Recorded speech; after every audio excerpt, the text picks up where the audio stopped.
Hello sir, good morning. হ্যাঁ, তুমি শামীম আক্তার বলছো? হ্যাঁ স্যার, আমি শামীম আক্তার বলছি। তুমি জবের জন্য অ্যাপ্লাই করেছিলে, তাই তো? হ্যাঁ, আমি আপনাদের অফিসে গিয়ে সমস্ত ডকুমেন্টস জমা দিয়ে এসেছি। হ্যাঁ, তো তোমার জন্য খুশির খবর আছে। কংগ্রাচুলেশন, তুমি সিলেকশন হয়ে গেছো। হ্যাঁ, সত্যি স্যার, আমি সিলেকশন হয়ে গেছি।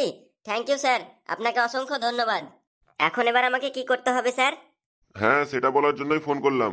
যেটা বলছি একদম মন দিয়ে শুনবে, ঠিক আছে? ঠিক আছে। তো তোমাকে যে ফর্মটা আগের দিন দেওয়া হয়েছে, সেই ফর্মটা ভালোভাবে ফিল আপ করবে। কোথাও যাতে স্পেলিং ভুল বা কাটাকাটি না হয়, ঠিক আছে? তারপরে সেটা পরের দিন আমাদের অফিসে এসে জমা করবে। তুমি জবের জন্য তো সিলেকশন হয়ে গেছো, তো তুমি টিটি ডিপার্টমেন্টে পড়েছো, মানে সবারই টিকিট চেক করবে, বুঝতে পেরেছো? হ্যাঁ, বুঝতে পেরেছি। এটা তো অনেক ভালো কাজ। তো তারপরে তোমার নামে একটা আইডি তৈরি হবে, আর তোমার যে ডিউটির ইউনিফর্ম, সেই ইউনিফর্মটা আমাদের অফিস থেকেই দেওয়া হবে। তারপরে তোমার যে আই কার্ড, সেই আই কার্ডটাও আমাদের অফিস থেকেই দেওয়া হবে। তো এই যে সমস্ত কাজ, আইডি কার্ড বানানো, ইউনিফর্ম বানানো, তোমার নামে একটা আইডি তৈরি হবে, সেই সব কাজের জন্য মাত্র 1500 টাকা জমা করতে হবে আমাদের অফিসে। এটা এক্সট্রা ভাবে আমাদের অফিসে নেওয়া হচ্ছে না, এটা তোমার সমস্ত কাজের জন্যই নেওয়া হচ্ছে, বুঝতে পেরেছো? হ্যাঁ স্যার, বুঝতে তো পেরেছি, কিন্তু হঠাৎ করে 1500 টাকা ম্যানেজ করা তো আমার পক্ষে সম্ভব না স্যার। আমাদের ফ্যামিলির সিচুয়েশন খুবই খারাপ। না না, এটা তো তোমাকে করতেই হবে। কারণ ইউনিফর্ম, আইডি কার্ড এটা ছাড়া তো তোমাকে ডিউটিতে জয়েন করতে দেবে না। তাছাড়া তুমি সিলেকশন হয়ে গেছো, এই 1500 টাকা দিলেই হয়ে যাবে, কোনো সমস্যা হবে না তোমার। ঠিক আছে, আমি তাহলে ম্যানেজ করে নিয়ে যাব। তো কবে যেতে হবে স্যার? কবে আসতে বলতে, তুমি যত তাড়াতাড়ি আসতে পারবে তত তাড়াতাড়ি তোমার কাজটা কমপ্লিট হয়ে যাবে, আর তুমি তত তাড়াতাড়ি এই জবে জয়েন করতে পারবা। ও আচ্ছা, তাহলে স্যার আমি কালকে যাব। হ্যাঁ, কালকে চলে এসো, অসুবিধা নেই। স্যার, এখন তো ডকুমেন্টস লাগবে না, তো শুধু 1500 টাকাটা অনলাইনে পাঠিয়ে দিলে হতো না? না না, অনলাইনে পাঠালে কি করে হবে? আমরা অনলাইনে টাকা নিই না। আর তোমাকে তো একটা ফর্ম দিয়েছি, সেই ফর্মটা তো জমা করতে আসতে হবে, তাই না? ও ঠিক আছে স্যার, তাহলে কালকে আমি ফর্মটা ফিল আপ করে জমা করে আসব। আচ্ছা, তাই এসো।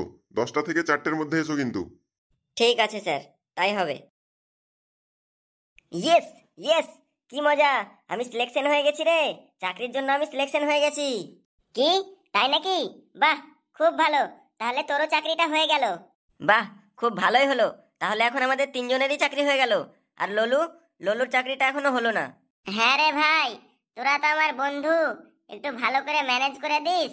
শামিম ভাই, তোকে কিন্তু আমার চাকরিটা ম্যানেজ করে দিতেই হবে। আরে ঠিক আছে ঠিক আছে, তুই চিন্তা করিস না। আমার চাকরিটা হতে দে, তারপরে তোর আমি ম্যানেজ করে দেবো। চল বাড়ি, যাবি না? লেট হয়ে যাচ্ছে তো। হ্যাঁ হ্যাঁ, চল চল, আমি আমার মাকে খবরটা দিই গা। কি রে শামিম, তুই হাসতে হাসতে বাড়ি ঢুকছিস কেন রে? কি হলো তোর? মা, আমার চাকরিটা সিলেকশন হয়ে গেছে। আমি চান্স পেয়ে গেছি চাকরিতে। কি, সত্যি তুই চান্স পেয়েছিস? বাহ, খুব ভালোই হলো রে। এবার আমাদের সংসারের অভাবটা কিছুটা দূর হবে। হ্যাঁ মা, তুমি আর চিন্তা করো না, আমি সব অভাব আস্তে আস্তে দূর করে দেব। কিন্তু মা, আমার চাকরির জন্য যে ইউনিফর্ম তারপরে আই কার্ড ওই সব বানাবে, তো তার জন্য তো 1500 টাকা লাগবে বলছে। ঠিক আছে, তুই আর চিন্তা করিস না, আমি ম্যানেজ করে দেব। একটা চাকরি পাবি, 1500 টাকা দিতে আবার কি সমস্যা? দিয়ে দেবো একটু কষ্ট করে, তারপরের মাস থেকে তো ইনকাম হবে। হ্যাঁ মা, তাহলে আমরা এখন শুয়ে পড়ি। কালকে সকাল সকাল আবার কলকাতা যেতে হবে আমাকে। ঠিক আছে। ছেলের চাকরির জন্য তো আবার 1500 টাকা লাগবে। 1500 টাকা কোথায় পাবো? এখন তো ঘরে টাকা নেই। কি আর করা যাবে, একটা চাকরি হবে, 1500 টাকা ম্যানেজ করে দিতেই হবে। পাশের বাড়ির ভাবি আছে, ভাবির কাছে একবার চেয়ে দেখবো। ভাবিকে চাইলে হয়তো না করবে না, তবে ভাবিকে খুব তাড়াতাড়ি দিয়ে দিতে হবে। কারণ টাকা ধার নিচ্ছি, যদি না দিই তাহলে সমস্যা হয়ে যাবে। এখনকার মতো ধার নিব, তারপরে পরে দিয়ে দেবো।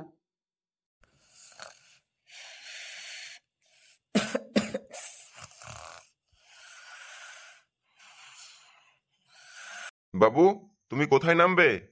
কাকু, আমি দমদম স্টেশনের কাছে নামবো। ও আচ্ছা, তো এত খুশি মনে কোথায় যাওয়া হচ্ছে? ওই চাকরির জন্য যাচ্ছি। আমার চাকরিটা সিলেকশন হয়ে গেছে, সেই জন্য এত খুশি আমি। ও আচ্ছা, তবে যা করবা একটু সাবধানে করিও। এখনকার দুনিয়া ভালো না, সব ফ্রড চলছে এখন। চাকরির নামে বহুত মিথ্যা ব্যবসা চলছে। না না কাকু, আমারটা কিছু হবে না। আমার পুরা সিলেকশন হয়ে গেছে। এটা আমার সরকারি চাকরি আলাদা। ও, তাহলে তো খুব ভালো। এই তো দমদম চলে এসেছি। Sir, good afternoon. ভেতরে আসবো স্যার? আরে, তুমি চলে এসেছো? এসো এসো এসো, ভেতরে এসো। তো আসতে গিয়ে কোনো সমস্যা হয়নি তো রাস্তাতে? না না স্যার, আমার কোনো সমস্যা হয়নি। স্যার, আপনাকে অসংখ্য ধন্যবাদ, আমার চাকরিটা হয়ে গেছে স্যার। হ্যাঁ, তুমি কোনো চিন্তা করো না, চাকরি তোমার হবে এটা কনফার্ম। দাও, তোমার ফর্মটা দাও। এই নেন স্যার আমার ফর্মটা। বাহ, খুব সুন্দর করে ফর্ম ফিল আপ করেছে তো, কোনো স্পেলিং ভুল নেই, লেখাও তো খুব সুন্দর। হ্যাঁ স্যার, অনেক সময় ধরে বাড়ি থেকে ফর্মটা ফিল আপ করে এনেছি আমি। ও ঠিক আছে, ফর্মটা আমি জমা রাখছি, 1500 টাকা দাও। এই নিন স্যার, এতে পুরো 1500 টাকাই আছে। হ্যাঁ, সব ঠিকঠাক আছে, কোনো সমস্যা নেই। আর তুমি কোনো চিন্তা করবে না, ঠিক আছে? আর বাড়িতে সবাই ভালো আছে তো, বাড়ির লোক? হ্যাঁ স্যার, বাড়িতে আমার সবাই ভালো আছে। ঠিক আছে, এখন তাহলে তুমি বাড়ি যাও। ওই 1 সপ্তাহের মধ্যে তোমার বাড়িতে জয়েনিং লেটার চলে যাবে। তারপরে যে ডেটে স্টার্ট করতে বলবে সেই ডেট থেকে ডিউটি স্টার্ট করে দেবে, ঠিক আছে? আর কোনো সমস্যা হবে না, চাকরি তো হবে 100%। আমাদের এই অফিস থেকে কত ছেলে মেয়ে চাকরি হলো। ঠিক আছে স্যার, আমি অনেক খুশি। তাহলে আমি এখন আসছি। আচ্ছা ঠিক আছে। অফিসে এসে ফর্ম দিয়ে যাওয়া এটা তো শুধু একটা বাহানা।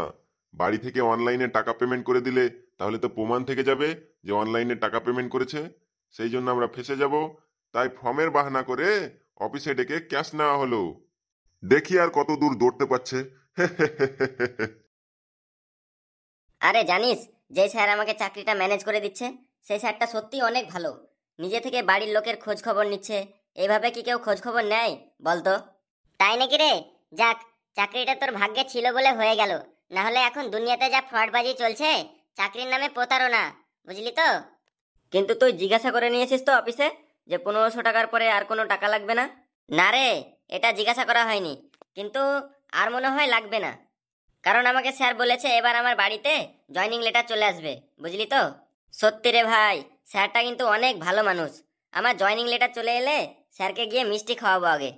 হ্যাঁ হ্যাঁ, তোকে চাকরিটা ম্যানেজ করে দিচ্ছে, মিষ্টি খাইয়ে দিস। আর তোর চাকরিটা হয়ে গেলে তোর স্যারকে বলিস একবার আমার জন্য, ঠিক আছে? ঠিক আছে রে ভাই, ঠিক আছে, তোকে তো চাকরি ম্যানেজ করে দিবই, আমারটা আগে হয়ে যাক। শামিম, আর বেতন কিরকম দিব বলেছে? বেতন ওই 22,000 থেকে স্টার্ট হবে।